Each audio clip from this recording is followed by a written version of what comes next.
Speaking of pools, we do have some temperatures, it seems like, that are good for jumping in the pool, but not the air quality, Trey. Right, and maybe today a little too cool, Yeah. but later this week we do start to warm up a little bit later on. But yeah, air quality is certainly a problem out there this morning. Yesterday, if you recall, we had a cold front move in, and then behind the cold front, we get sinking air. And so since that flow is coming out of the northwest, coming in from Canada and sinking down, we have smoke near the surface this morning that is giving us a code orange right now in Pittsburgh. Throughout the night, we were kind of flirting there with that code red, which means the air is unhealthy to be out and about, especially for a long period of time.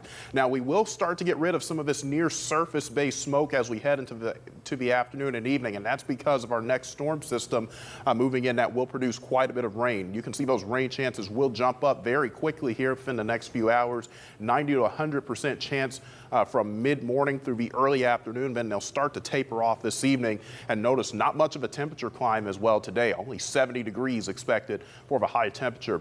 Because of the potential for heavy rain occurring on areas that have already seen it in the last couple of days, there is a flood watch that's generally in effect from the Pennsylvania Turnpike south toward I-70, I-68. That'll be in effect through 10 p.m. on Sunday for the counties here shaded in green. And we're already starting to see the rain begin in these areas.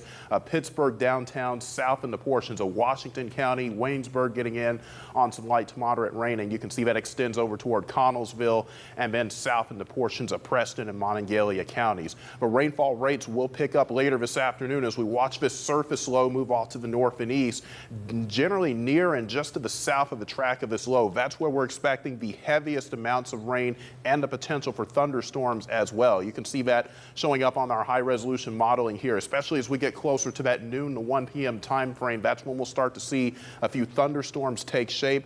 And notice the general area where we see some of these just south of Pittsburgh down toward the I-70 and I-68 corridors. That is where we could really stack up on the potential for heavy rain and localized flooding as well. There is an isolated severe weather threat this afternoon, level 1 out of 5 between 11 a.m. and 6 p.m. We can't rule out some small hail and a brief and weak tornado in our far southern counties, but the overall big threat today will be that heavy rain. And you can see the bullseye for where that heaviest rain sets up in those purple to red shaded areas. That's where we could see upwards of 1 to 3 inches. And even if you're north of there, not as much rain from Pittsburgh north, but upwards of a ½ an inch will be possible from Pittsburgh north toward I-80. Now here comes our second system for the day tomorrow. This will bring us another round of thunderstorms as we head into the afternoon. We'll start out the day with some patchy fog. We may even have a few hours of sun before those storms move in, and they start in our northwestern counties as early as 2 p.m. and then they start to line up and progress off to the east through the day. This will contain a damaging wind threat, and we can't rule out a few brief and weak spin-up tornadoes along the leading edge of this line. So there's a level 2 out of 5 in place for tomorrow.